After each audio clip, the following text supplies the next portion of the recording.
Listo, buenos días.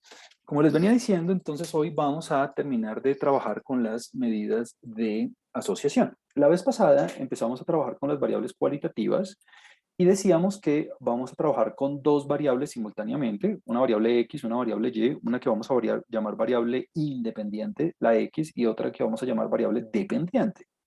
La idea es que para cada individuo, para cada elemento, yo mida las dos variables simultáneamente y luego trate de encontrar una relación entre las variables. Decíamos también que eh, depende mucho de la aplicación cuál de las dos voy a llamar dependiente, cuál es independiente, pero en realidad um, para calcular las medidas no importa tanto. En algunos casos es más evidente cuál es la dependiente y cuál es la independiente. Por ejemplo, decíamos el caso de, no sé, inversión en publicidad y el otro las ventas. Pues hace más sentido decir que las ventas dependen de la inversión en publicidad. O decíamos, por ejemplo, las calificaciones y el tiempo de estudio. Hace más sentido que la calificación dependa del tiempo de estudio. Pero en realidad, como en este caso, el primer ejemplo que teníamos, donde teníamos la temperatura y el peso, decir que uno es dependiente y la otra es independiente, pues la verdad es que todo depende del punto de vista, así que no vamos a sufrir por eso. Lo importante es que en este caso teníamos el dispersograma del peso frente a la temperatura. Ya lo arreglé, la vez pasada tenía un pequeño inconveniente en el código porque me había quedado al revés. Entonces, tenemos la temperatura en el eje X y el peso en el eje Y. Mire que estoy incluyendo los datos manualmente, no estoy importando ninguna base ni nada. Y la forma de graficarlo es muy sencilla. Esta otra partecita tampoco la tenía puesta. Estoy poniendo en la X la temperatura y en la Y el peso y nos generaba esta nube de puntos. Decíamos que eh, el gráfico más que nada me sirve para um, tener como una idea de la relación entre las variables, como, mire que a medida que aumenta la una, está aumentando la otra. Es como para tener una idea visual de lo que está ocurriendo. Todavía no hemos cuantificado nada. Y aquí creo que alguien quería hacer un comentario, así que adelante. Aquí creo que ya está en el chat. Eh, sí, aquí en el chat Rosángela me dice que si este código de que está aquí es para datos brutos. Correcto. Estamos trabajando con datos brutos porque, si te das cuenta, tenemos todos los datos uno por uno. Excelentísima observación. Aquí tener los datos agrupados no se acostumbra, ¿sabes? Aquí tener los datos agrupados no se acostumbra porque la idea es que para cada individuo yo mido las dos variables, o sea que tener las tablas no sirve de mucho. Entonces, sí, este dispersograma es para datos brutos exclusivamente y se hace para datos brutos. Para datos con tablas no lo he visto nunca, de hecho. Bueno, entonces el gráfico, muy buena observación. El gráfico sirve para darse una idea de cómo es la relación entre las variables. En este caso vemos que la relación es más o menos lineal, que a medida que aumenta una, aumenta la otra, o sea que es directa. Perfecto. Y también vimos una primera medida que se llama la covarianza. No varianza, covarianza. La covarianza o variabilidad conjunta eh, es muy parecida a la varianza en el sentido de cómo se calcula, porque mire que usted en lugar de poner las distancias al cuadrado, lo que hace es multiplicar las respectivas distancias, luego sumar y luego dividir entre n-1. Y la interpretación era muy fácil. Esta covarianza me permite a mí identificar cuándo la relación es directa o inversa. Si la covarianza es positiva, entonces decimos que la relación entre las variables es directa. Si la covarianza es negativa, entonces decimos que la relación entre las variables es inversa. Y se acabó. Y si es cercana a cero, decíamos que se reparten equitativamente alrededor del promedio, o sea que no hay como una relación lineal aparente. Muy fácil. El signo. Únicamente interpreto el signo. ¿Por qué? Porque la covarianza tiene unidades mixtas de medición. O sea que si la X que está la X está en grados centígrados y la Y que está en kilogramos, pues entonces las unidades de la covarianza van a ser eh, grados centígrados por kilogramo. Si usted dice kilogramo por grado centígrado, es exactamente lo mismo, no pasa nada. Entonces, el signo de la covarianza me indica a mí hacia dónde va la dirección, si si es directa, si es inversa o no hay una relación aparente. En el ejemplo, nos había dado que la covarianza es de 0.226, es un valor positivo, por eso podemos decir que la relación que ya habíamos intuido con el gráfico es una relación directa. Esta es una conclusión que ya viene de la representación visual, es una conclusión que viene ya que ya intuíamos cuando hicimos el gráfico. Entonces miren que la medida está en concordancia con lo que habíamos hecho. Ahora, usted puede darse la pela de hacer como el cálculo manual, cogiendo cada dato menos el promedio en una variable por el otro, por el otro dato del mismo individuo menos el promedio de la otra variable, sumar y luego dividir, sí, pero pues yo acá me tomé el trabajo de incluirles el código donde usted simplemente con la instrucción COF puede calcular la covarianza muy fácil. Para datos brutos, obviamente, y únicamente vamos a trabajar con datos brutos. Y si usted quiere, lo puede hacer de la otra manera, que es la manera larga, que es como aplicar la fórmula directamente, pero mire que le da exactamente lo mismo, 0.2264, 0.2264. Juan Camilo, ¿cuál es mejor? Yo la verdad siempre utilizo esta. Ahora, me gusta incluir esta también porque yo necesito que usted entienda cuál es la fórmula, ¿no? Yo necesito que usted entienda cómo es que el computador hace las cosas, pero cualquiera de las dos maneras está bien. Listo. Entonces ahí habíamos quedado y entonces vamos a terminar este tema explorando un par de medidas adicionales. Esta pregunta que hace Manuel aquí en el chat la voy a leer. Me dice, Juan Camilo, pero creo que la vez pasada le preguntaron, creo que le preguntaron la clase pasada, ¿cómo se determina si la covarianza se acerca a cero o no? Eso es una excelente pregunta porque eso motiva las siguientes medidas. Muy buena observación.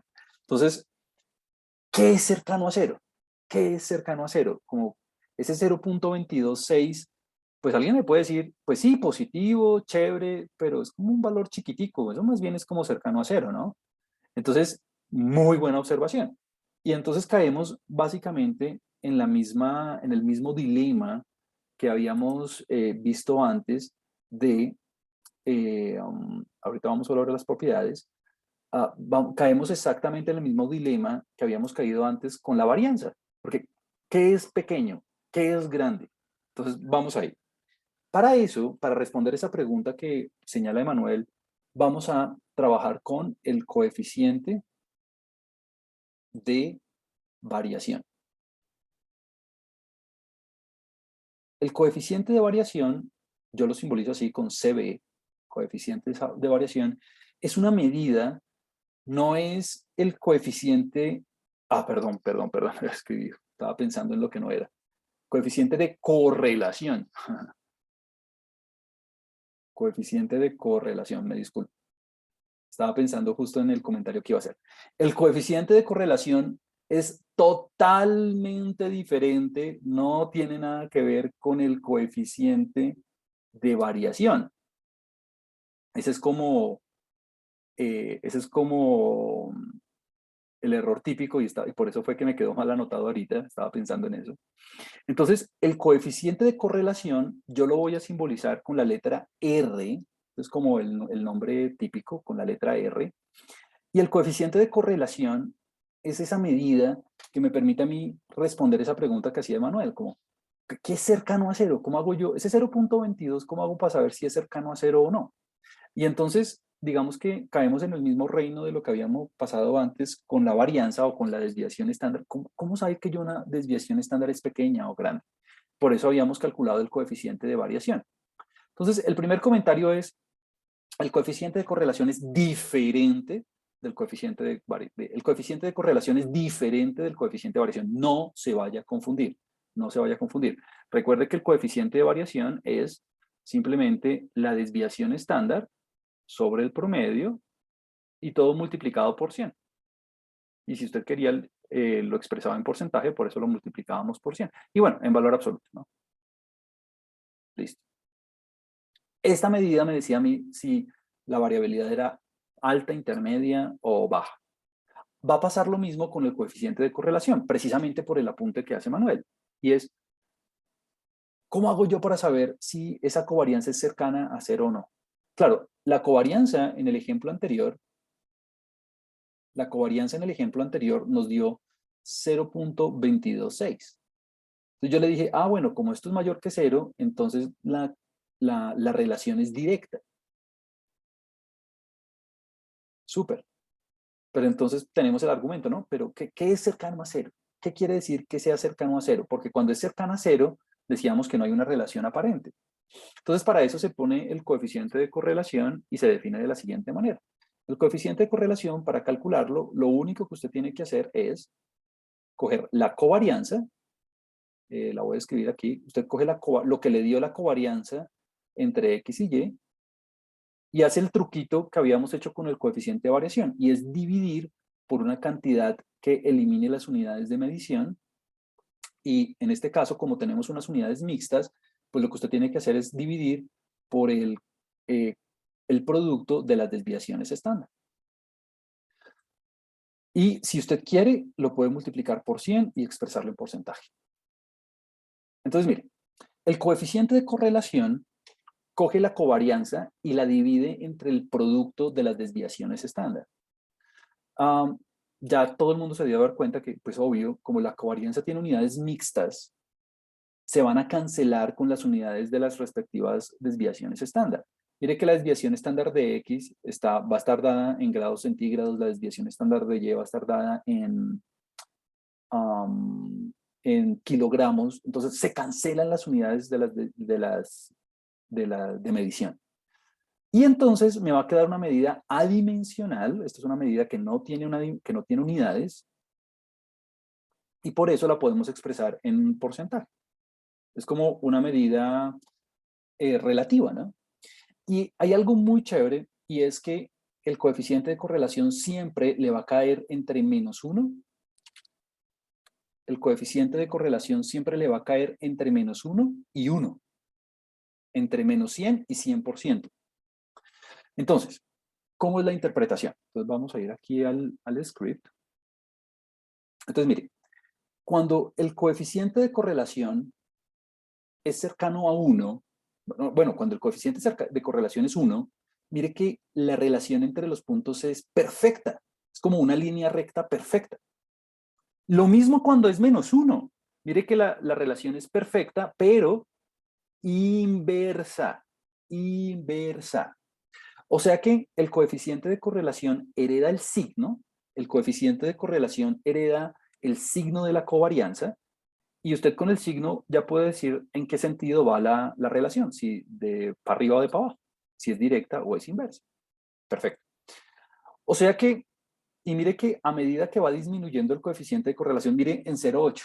En 0,8 la nube de puntos es, claro, un poquito más dispersa que lo que estaba antes, pero la relación sigue siendo fuerte, directa, y mire cuando es -0,8, mire que es básicamente la misma nube de puntos, pero para abajo. Aquí Rosángela me dice que es como el signo de la pendiente. Sí, excelente. Claro, es exactamente eso. El signo le dice, es como, se interpreta como el de la pendiente. Perfecto. Entonces, el signo le dice para dónde va la relación. Perfecto. Como una pendiente. Perfecto. Y el valor le dice qué tan fuerte es la relación, cómo es la fortaleza de la relación. Entonces, aquí yo le pongo varios ejemplos. Mire cuando es 0,4. Cuando es 0,4, la relación ya es más o menos débil. Todavía se ve que es más o menos directa. Mire cuando es 0. Cuando es 0, mire lo que pasa, cómo se ve la relación. ¿Listo? Entonces, el error típico, y este es el error típico que siempre pasa, siempre lo digo y siempre pasa en un parcial, y es, yo digo, ¿falso o verdadero? Si el coeficiente de correlación es -1, entonces la relación es débil. Muy mal, ¿no? Si el coeficiente de correlación es -1, la relación es perfecta, solamente que es inversa. Entonces no se deje confundir por el signo. El signo, usted únicamente le dice cuál es la orientación de la relación.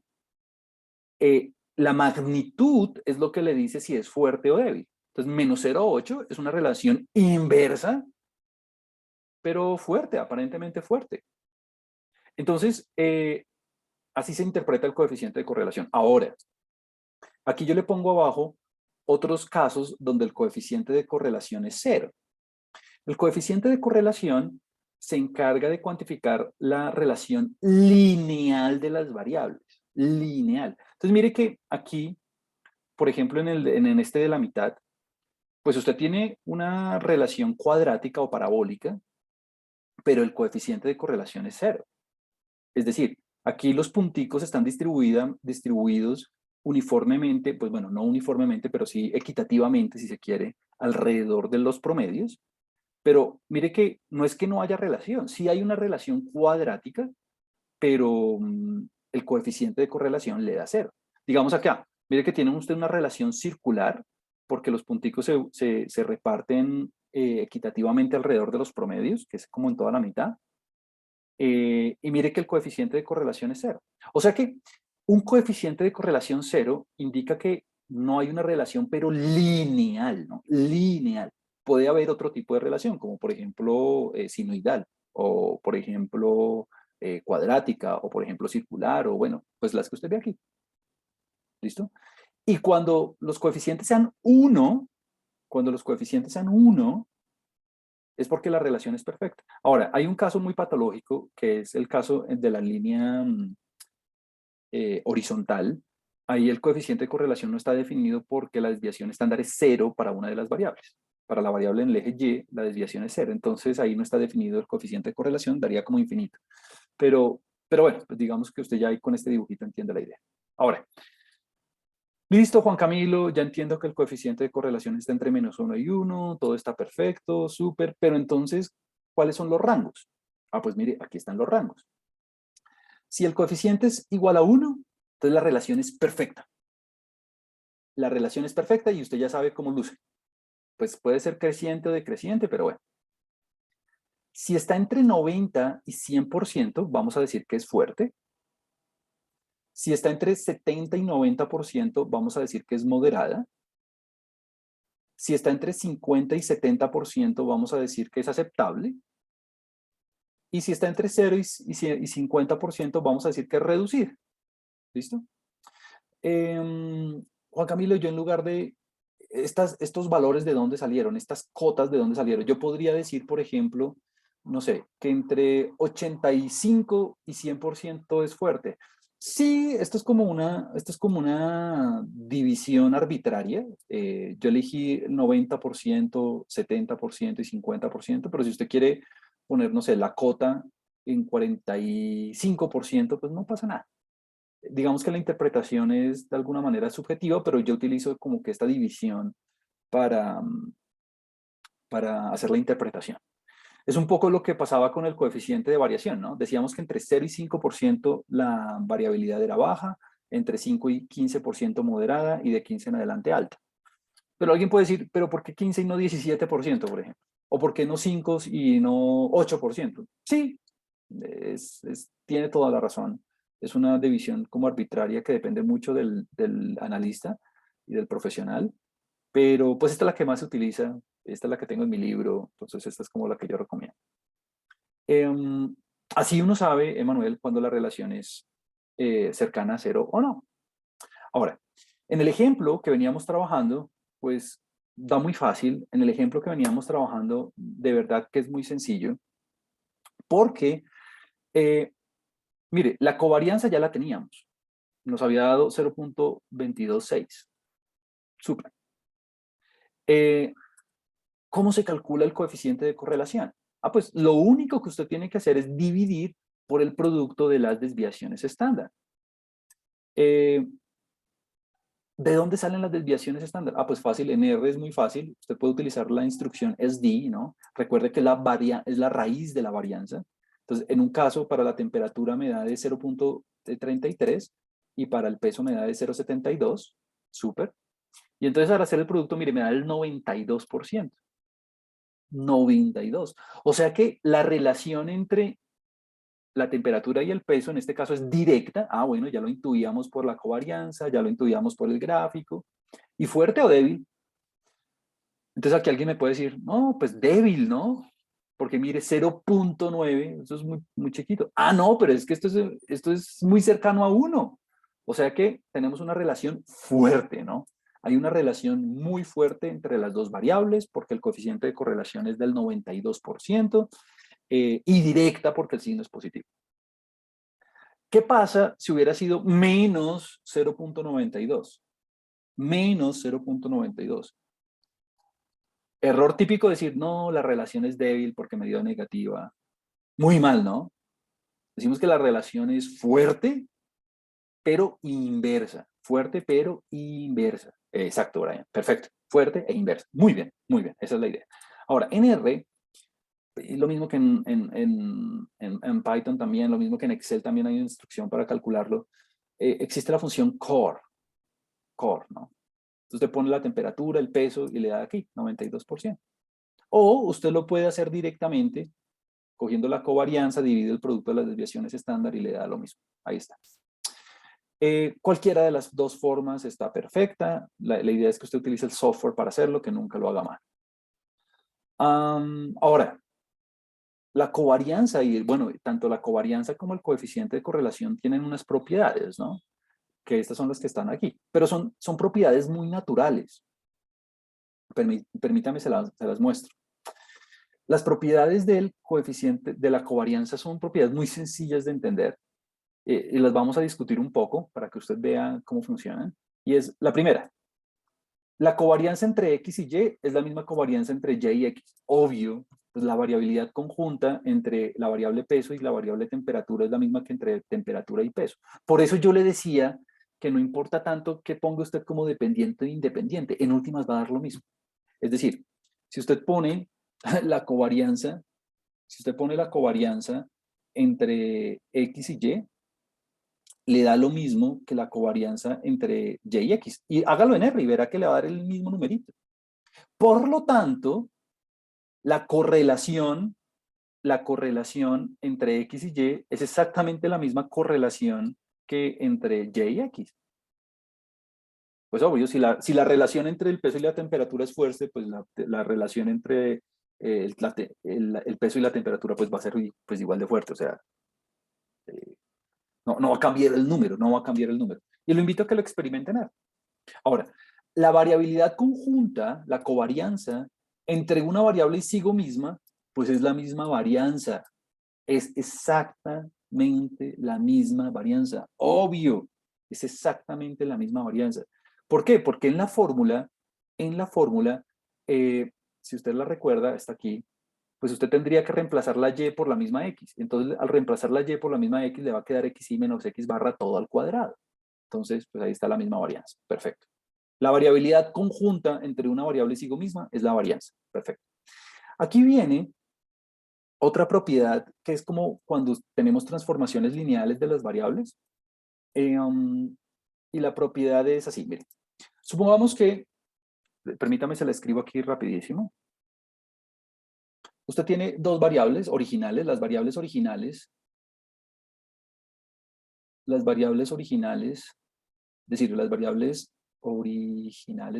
con las que usted arrancó el estudio, pues son X y Y, ¿no? Peso y temperatura, digamos. Punto. Entonces, supongamos que usted construye dos variables extra. Una W, que va a ser AX más B, y una variable, si quiere, llamémosla, no Z, WX, pongámosle otro título, B, digamos. V, que va a ser CY más D.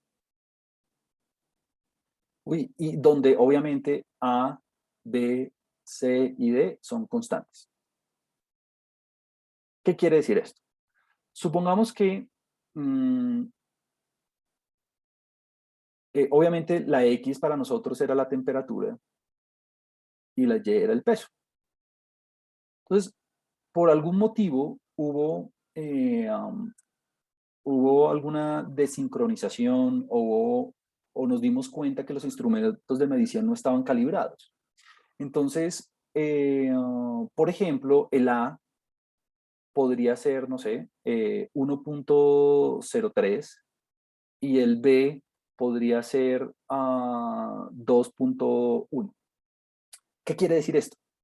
Ah, que como nos dimos cuenta que el termómetro, que era el instrumento con el que estábamos midiendo la temperatura, no estaba calibrado, entonces estamos redefiniendo los valores de la variable, haciendo una calibración dependiendo de lo que había ocurrido con el instrumento, donde estamos aumentando los valores de la X en 3 puntos porcentuales. Y luego de hacer el aumento porcentual, estamos aumentando 2.1 grados centígrados a cada observación. Entonces, esto es un ejemplo de lo que podría ocurrir en un caso práctico cuando yo tengo transformaciones lineales de las variables originales. Y es que hay algún desfase debido a una falla en la medición, y entonces uno hace un aumento. Esto es un aumento porcentual del 3%, ¿no? Y esto es un incremento aditivo de 2.1 grados centígrados. Y bueno, usted puede ponerle valores a C y a D que usted quiera. Entonces, la nueva covarianza entre W y B, la covarianza de las variables transformadas, las variables que corrigen el problema de la sincronización de los instrumentos de medición de los desfases, es, usted no tiene que hacer nada, lo único que tiene que hacer es coger el A por el C y multiplicarlo por el A por C y multiplicarlo por la covarianza que ya teníamos antes. Es decir, usted no tiene que hacer nada. No tiene que hacer nada. Coge la covarianza que tenía anterior, que nos había dado 0.226, y lo multiplica por los valores de las constantes A y C, y eso le va a dar la nueva covarianza. Así de fácil. Esa es la otra propiedad. Esa es la que está escrita aquí. Si usted tiene una transformación de las variables originales, lo único que tiene que hacer para calcular la nueva covarianza es multiplicar las constantes por la varianza anterior. Y bueno, hay una tercera propiedad que esta ustedes ya la han ido explorando un poco en el taller número 5, y es que yo le dije, vea, esta es la fórmula de la covarianza. ¿Listo?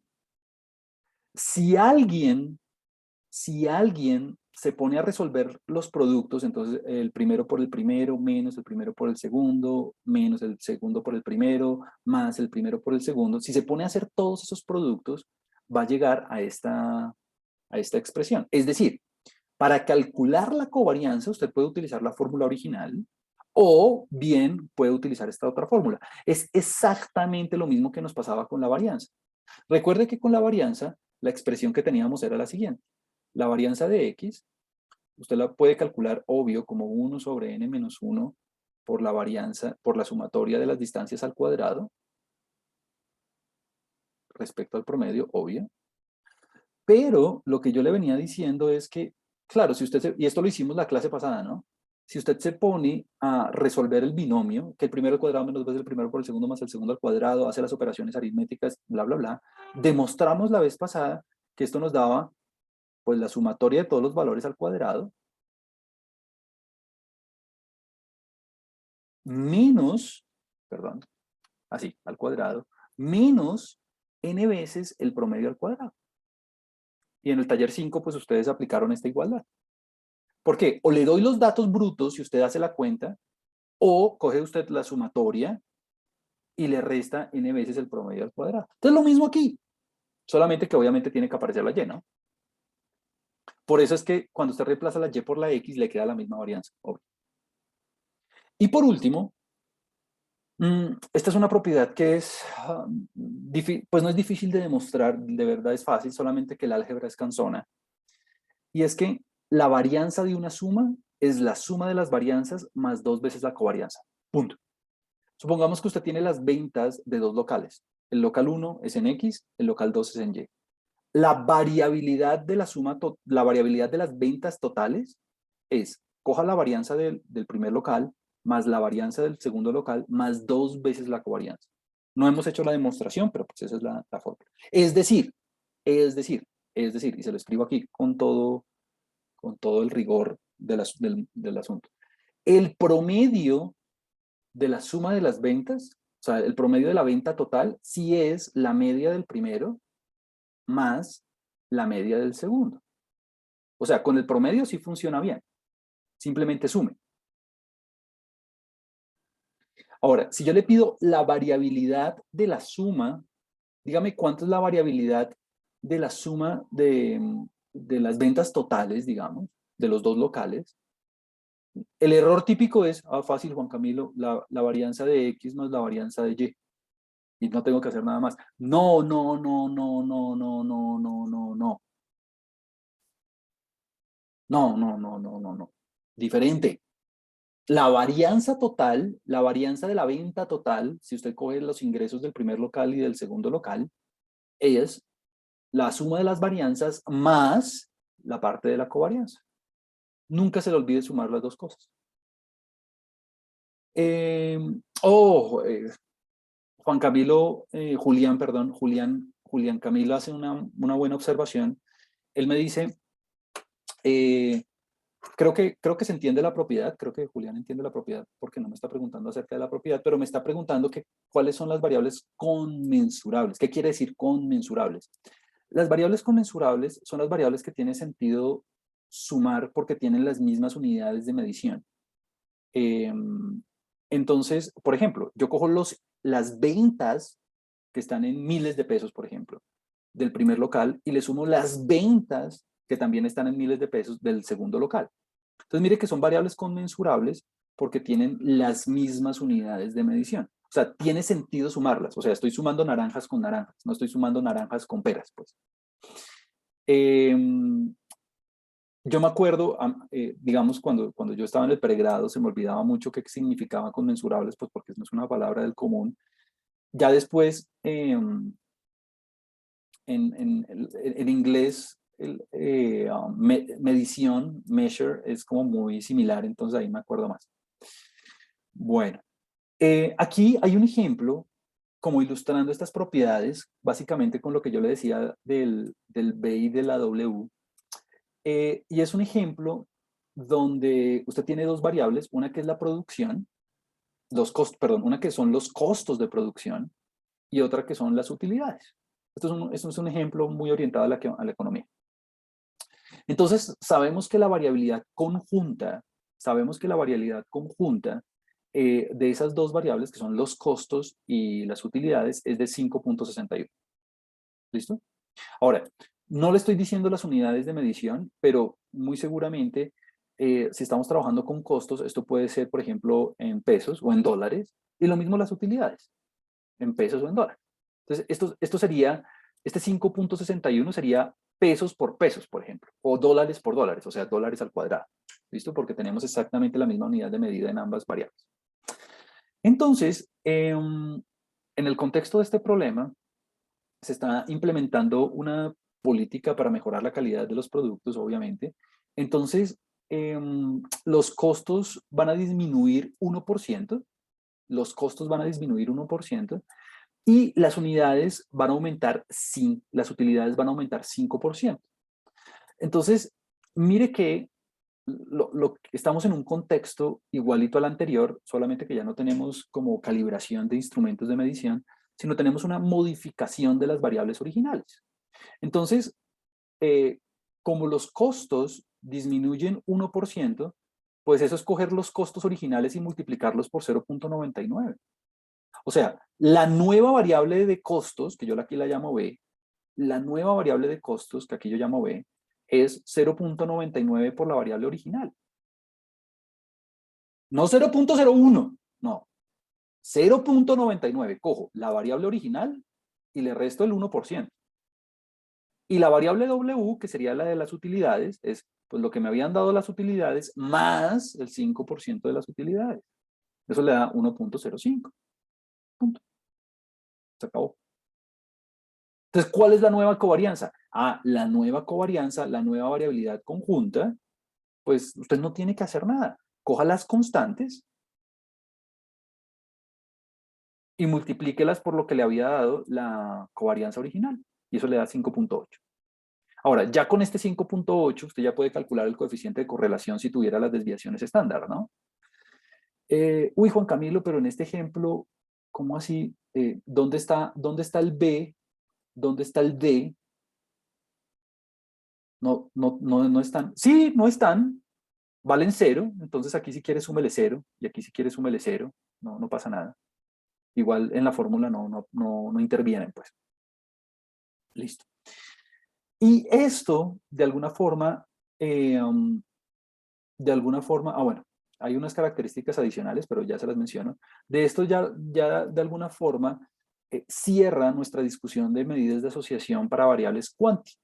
Ahora, la covarianza tiene unas características, digamos, muy obvias, además de las características de las propiedades aritméticas, y es que, bueno, tiene propiedades sencillas de aplicar, pues ya las vimos, ya vimos varios ejemplos, de hecho.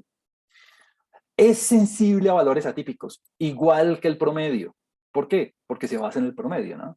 Recuerde que la covarianza se basa en los promedios, entonces es sensible a valores atípicos porque los promedios se basan en las magnitudes y los promedios son sensibles a variables atípicos, a datos atípicos. Tiene unidades mixtas de medición, ya lo sabíamos. Y la interpretación ya también, ¿no? Si es cercana a cero, entonces no hay una relación lineal aparente, ¿no? Pero puede haber otro tipo de relación. Por ejemplo, una relación circular, o una relación cuadrática, una relación, en fin. Ya lo sabíamos discutir. Entonces, en términos, el gran resumen de esto, es que ya vimos para variables cuantitativas, ya vimos las medidas de asociación. Las medidas de asociación para variables cuanti son la covarianza, y con la covarianza usted calcula el coeficiente de correlación. Y además, gráficamente, vimos el dispersograma. Y ya con esto, literalmente, puedo decir que cierro el tema de estadística descriptiva. ¿Por qué? Porque si alguien me dice, uy, Juan Camilo, bueno, ya vimos lo de variables cuantitativas, ¿y qué pasa cuando las variables son quali? ¿Qué pasa cuando las variables son cualitativas? ¿Qué es lo que se hace? Pues de hecho esto ya lo vimos. Trabajamos con tablas y con gráficos de barras. Esto ya lo decíamos, lo habíamos hecho hace un par de clases, ¿no? Entonces le van a quedar tablas en 2 dimensiones, le van a quedar tablas bidimensionales. Le van a quedar tablas en 2 dimensiones donde en las filas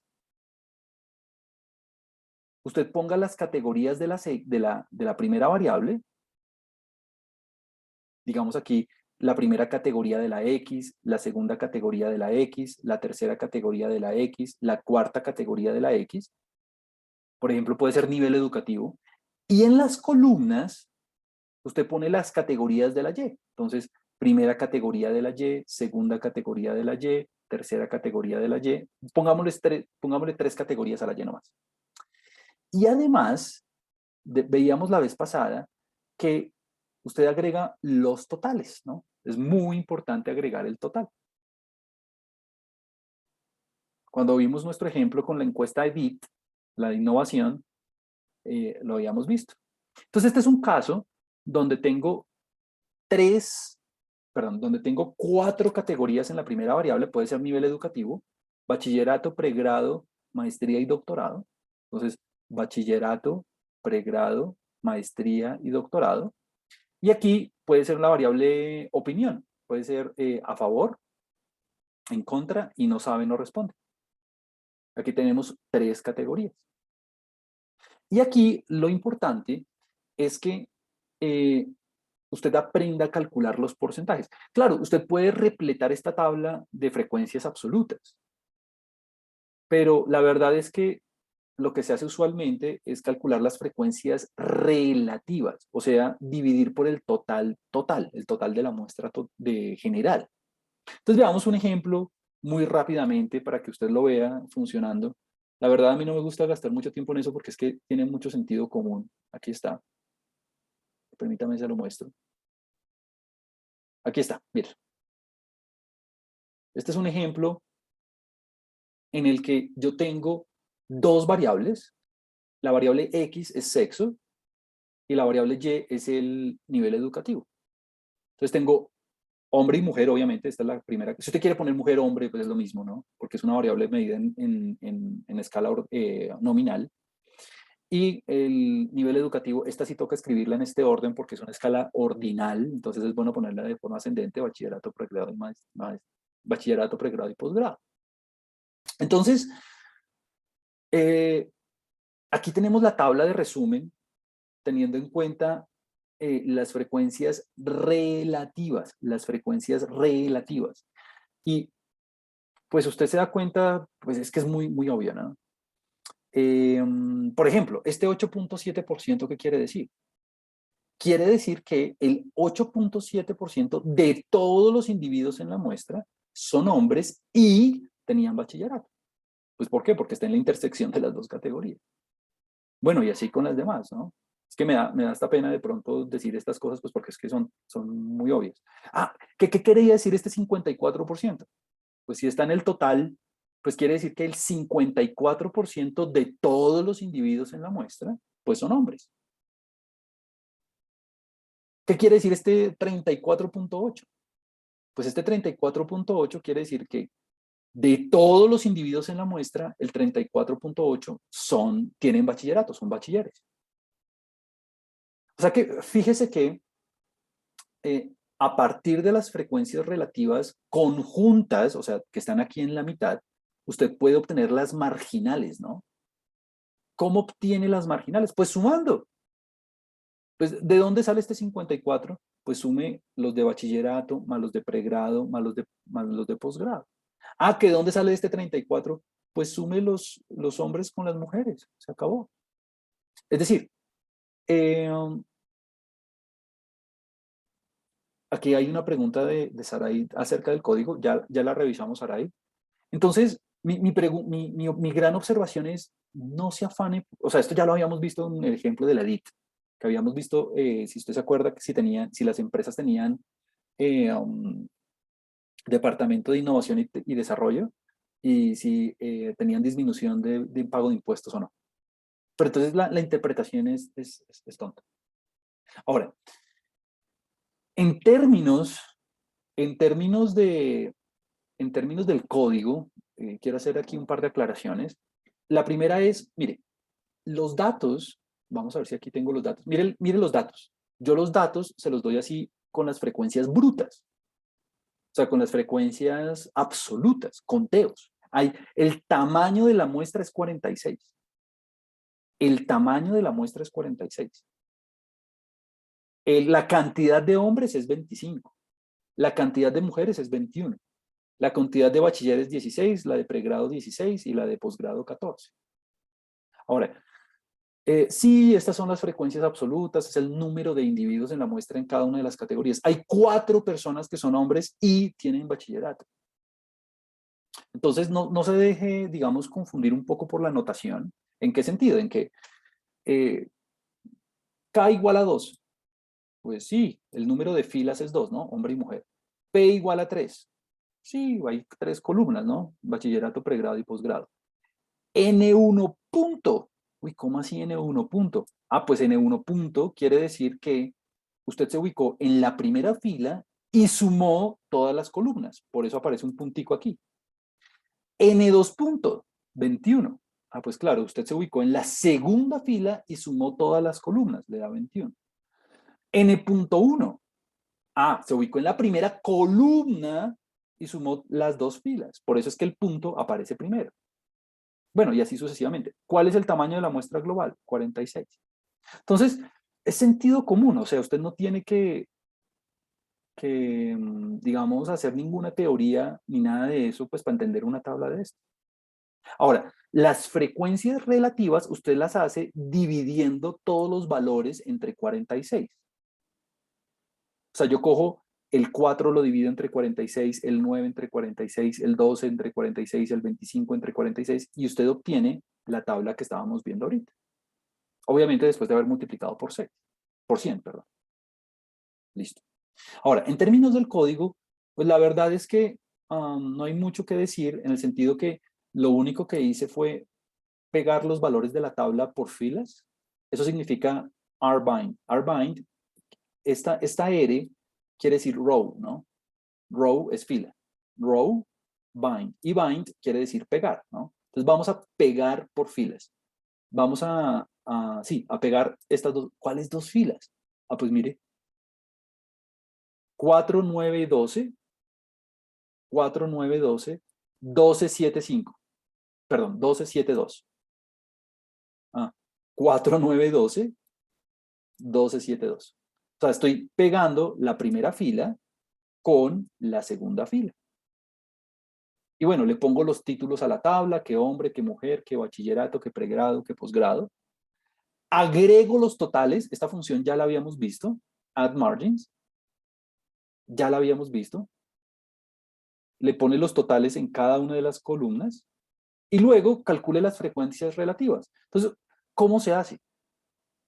Coja todos estos valores y divídalos por 46 y multiplique por 100. Sí. Sí. Muy bien.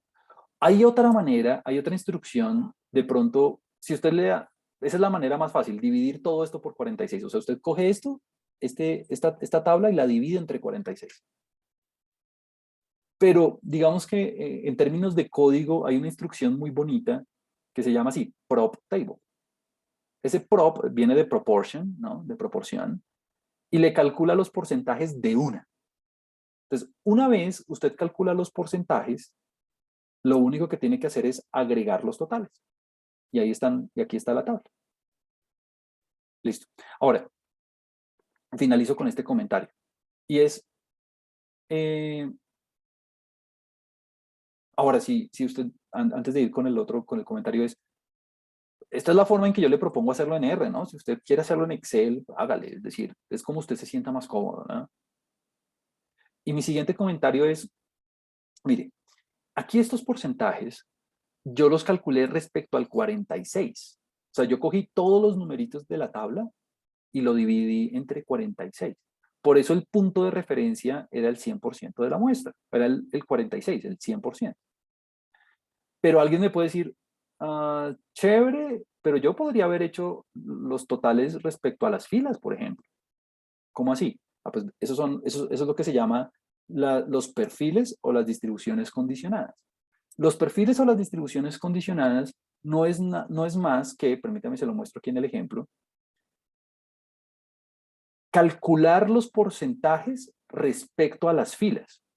Calcular los porcentajes respecto a las filas. O sea, estos porcentajes que están aquí por dentro no se calculan respecto al 46, no se calculan respecto al total de la muestra, igual que habíamos hecho antes, sino que estos porcentajes se calculan respecto al total de hombres.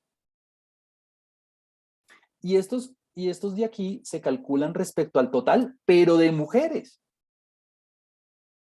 Y estos de aquí se calculan respecto al total total.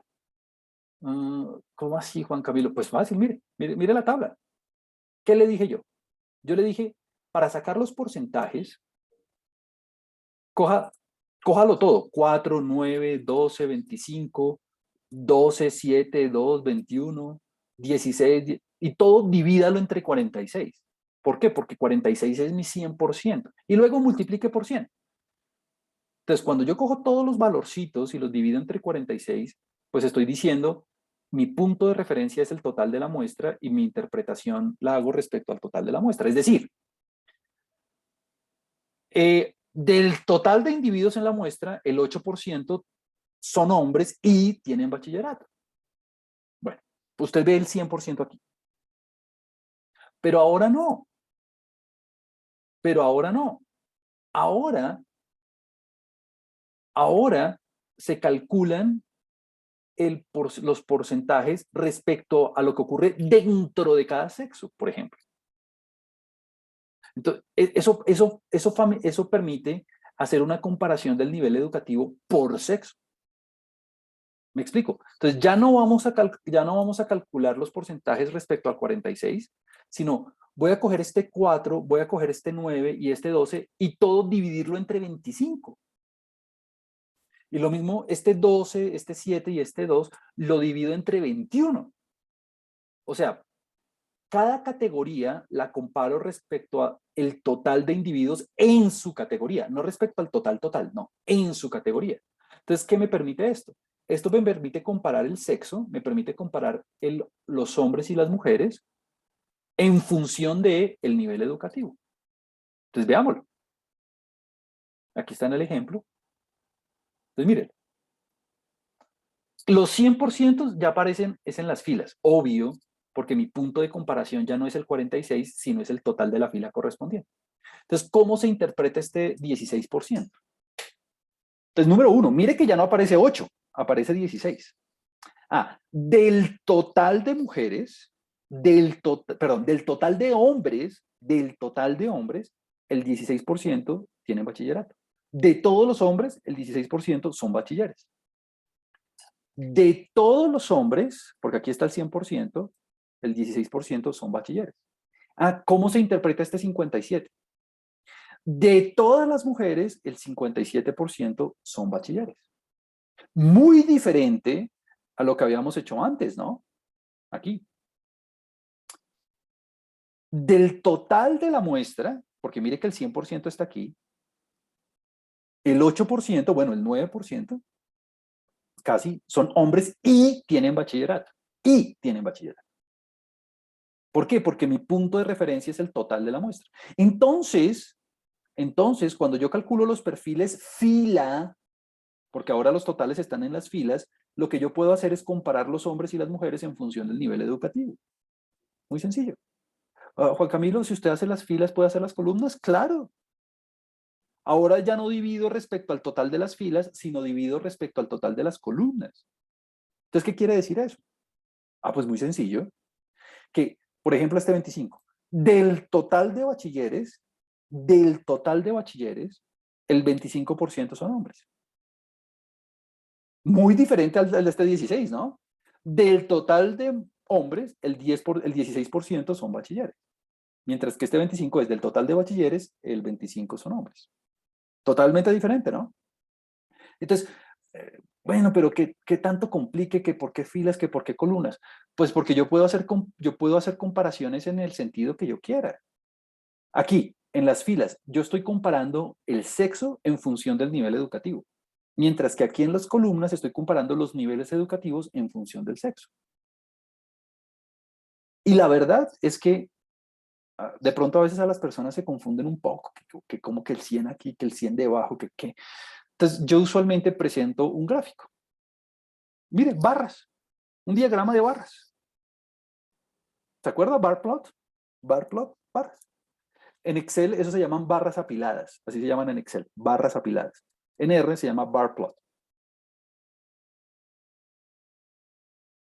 Y entonces, ¿cómo así que perfil fila y perfil columna? Claro, ¿cuántas filas tiene? Tengo 2 filas. Y dentro de cada fila tengo 3 categorías. Pues míralas. 2 filas, o sea, 2 barritas, y cada barrita está dividida en 3. Con razón puedo comparar los sexos en función del nivel educativo, pues porque mire que yo puedo ver las diferentes proporciones dentro de cada sexo. Mire que los más preparados son, de acuerdo con esta muestra, son los hombres, porque mire que la parte de posgrado es mucho mayor que la de las mujeres, mientras que la parte de bachillerato es mucho menor que la de las mujeres. ¿Y por qué las columnas tienen 3 barritas? Pues porque tengo 3 columnas. Y cada columna la tengo repartida en 2 sexos. Entonces, míralo. Entonces, los perfiles columna me permiten comparar nivel educativo en función del sexo. Entonces, son 2 maneras diferentes de ver las tablas. Pues porque tengo 2 dimensiones. Pero es la misma cosa. Entonces, pilas en el parcial y pilas en el quiz. Bueno, en este quiz no va a salir nada, pero pilas en el parcial. Y es la interpretación, ¿no? Este 16% es totalmente diferente del 25%. Totalmente del 25%. Totalmente diferente. El 16% de todos los hombres son bachilleres. Mientras que el 25% de todos los bachilleres son hombres. Son cosas totalmente diferentes. Totalmente diferentes. Aquí Rosángela me dice que no entiende cómo leer la gráfica del perfil columna. Entonces, mira que es, Rosángela, exactamente lo mismo que el de las filas, pero ahora son 3 columnas. ¿Por qué 3 columnas? Porque mira que tienes 3 niveles educativos: bachillerato, pregrado y posgrado. Bachillerato, pregrado y posgrado. Entonces, por eso te aparecen 3 barritas: una para bachillerato, una para pregrado y otra posgrado. ¿Y por qué están divididas en 2? Porque cada nivel educativo lo estoy particionando, lo estoy particionando en 2, en los hombres y las mujeres. Entonces, esto me permite a mí comparar los niveles educativos en función del sexo. ¿Por qué? Porque mira, de los de bachillerato, ¿quiénes predominan? ¿Las mujeres o los hombres? Ah, predominan las mujeres. Entonces voy a decir que en términos del nivel educativo, eh, uh, predominan más los hombres en educación superior.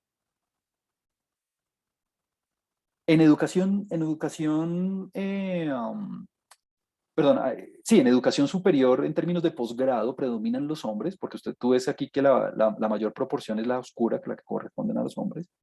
En términos de pregrado, la repartición es intermedia, los hombres y las mujeres tienen más o menos la misma formación, pero en términos de bachillerato predominan son las mujeres.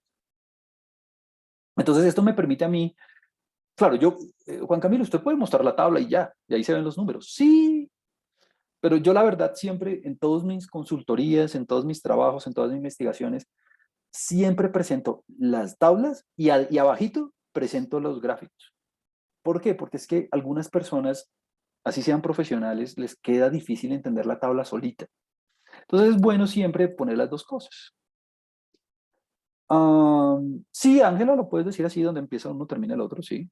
Es decir, es decir, eh, mira, este 25% es esta manchita negra que está acá, y este 75% es esta gran manchita clarita que tú ves aquí dentro de la barra. O sea, es literalmente la tabla. Ahora, Juan Camilo, ¿cómo hago esto en R? Barplot. Barplot. Y aquí yo les pongo el código. Aquí yo les pongo el código para que ustedes lo puedan hacer. Pero mire, entonces la tarea que ustedes tienen que hacer es replicar esto y para que lo puedan entender. Y es, mire, la única cosa diferente es que si usted va a hacer los perfiles fila, lo único que usted tiene que hacer es poner margin igual a 1 dentro del prop table. Dentro del prop table. Este margin igual a 1, significa que usted está haciendo los cálculos de los porcentajes respecto a las filas. Uy, Juan Camilo, pero qué enredo, ¿por qué si aquí dice margin igual a 2? Ah, este margin igual a 2 quiere decir que agregue el margen, add margin, agregue el margen en la columna. Lo que pasa es que estas dos rutinas, estas dos macros, quedaron parametrizadas diferente en R. Prop table, el 1 significa filas, y en add margins, el 2 significa filas. Pero pues, ¿qué hacemos? Así fue como lo programaron. Entonces, este 1 lo que hace es calcular los porcentajes respecto a las filas, y este 2 lo que hace es agregar el margen, ¿no? Es más, si usted quiere, hágalo por pedacitos, es decir, usted no tiene que hacer esto a la brava. ¿Cómo así? Pues es fácil. Mire, usted puede abrir R, ¿no? Entonces, vea lo que yo haría. Si yo no tuviera ni idea, vea lo que yo haría. Lo haría por pedacitos. Entonces yo abro R.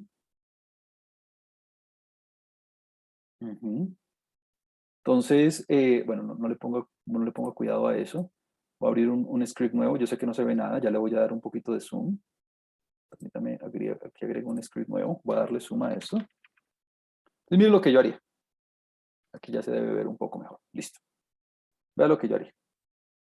Y es como la forma en que yo le pido a usted que entienda el código si es nuevo en esto. Mire lo que yo haría. Hágalo por pedacitos, es decir, voy a limpiar la consola. Ya que le estoy dando el código, a ver, peguemos primero esta tabla, a ver, ¿qué pasa? Peguemos la tabla, control C.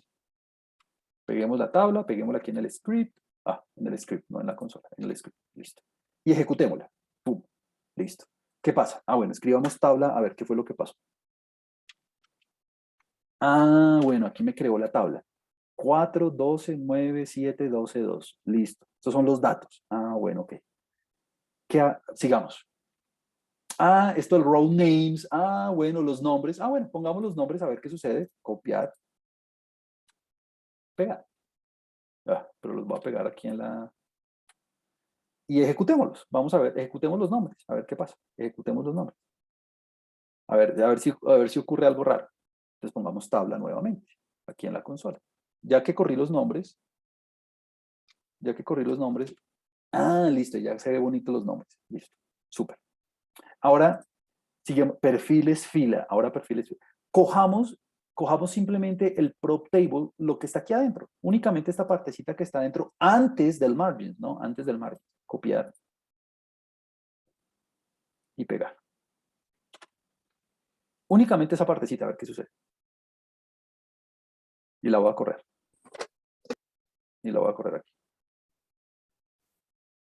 Ah, calcula los perfiles fila, porque si usted se da cuenta, la suma de 16, 36, 48 le da 100 y la suma de 57, 33 y 9 le da 100. O sea, calcula los porcentajes por... Uy, pero me los dio en porcentaje. Claro, porque viene, estaba multiplicado por 100. O sea que el 1 lo que hace es calcular los... Ah, ¿qué pasa si aquí yo le pongo 2? A ver si lo cambio y pongo 2. ¿Qué pasa? A ver. Ah, mire que hace lo mismo, pero ahora por columnas. 25 más 75 le da 100, 56 más 43 le da 100, bla, bla, bla. Uy, pero no tiene los totales. Ah, bueno, entonces agreguémosle los totales. Voy a volverlo a como lo tenía antes, con el 1, pero entonces ahora peguémoslo todo, que es ahora con el add margins. A ver qué sucede. Entonces, si se da cuenta, es lo mismo. Ahí estuvo. Entonces, mire, lo que le agrega es lo mismo, pero le pone la suma, ¿no? Le pone el 100%. Entonces, mi punto es, no se dé mala vida con el código. Si quiere hacerlo en Excel, hágalo en Excel. Si quiere, simplemente coja esto, cámbiele los datos cuando yo le esté dando el ejercicio en el taller o en el parcial y replíquelo. Control C, Control V. Es exactamente lo mismo. ¿Listo?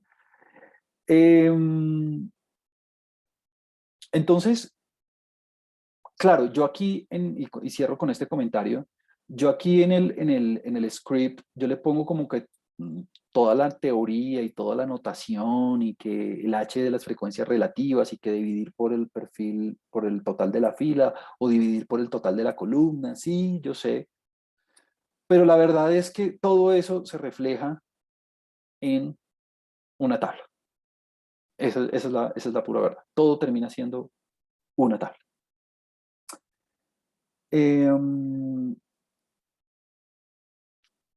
No, aquí Rosángela me hace una pregunta y es que ¿por qué toca poner los dos margin en el mismo código? No, no es que toque. No, si tú quieres hacer esto primero, lo puedes hacer primero y luego, si quieres ver los totales de las filas, le puedes agregar el segundo. Es decir, a mí me gusta hacerlo simultáneamente para que me quede de una vez la respuesta total, pero si tú quieres, únicamente puedes hacer esta primera partecita sin el resto, sin agregarle los márgenes, sin agregarle el total, y obviamente únicamente te va a quedar lo del bachillerato, el pregrado y el posgrado, punto, sin el 100% de aquí. A mí me gusta agregar los totales para que me aparezca este 100 a los lados, pero no es que toque, no es que toque. Mm, claro, el segundo margin, a ver, este primer margin, este primer prop table con este primer margin, lo que hace es la tabla interna. Lo que hace es la tabla interna. Pero cuando yo ya agrego el add margins, lo que hago es escoger a la tabla interna, agregarle este par de 100, pues, que es la suma de las filas. Pero no es que toque, ¿no? Si uno quiere hacerlo sin los totales, lo podría hacer, solamente que es muy bueno poner los totales para uno darse cuenta dónde está el 100%. Es todo. Es decir, lo de adentro es para hacer la tabla y lo de afuera es para poder sacar los totales. Mm. Ah, sí, sí, sí, sí, Sarai, sí, sí, sí, sí, sí, sí. Sarai dice, ¿el call name del total se pone solo? Sí, el call name del total se pone solo. Sí, correcto, muy buena observación. Y aquí el margin igual a 2. Oh, ok, ya entendí, Rosángela. Mira, margin igual a 1 significa fila en esta rutina, prop table.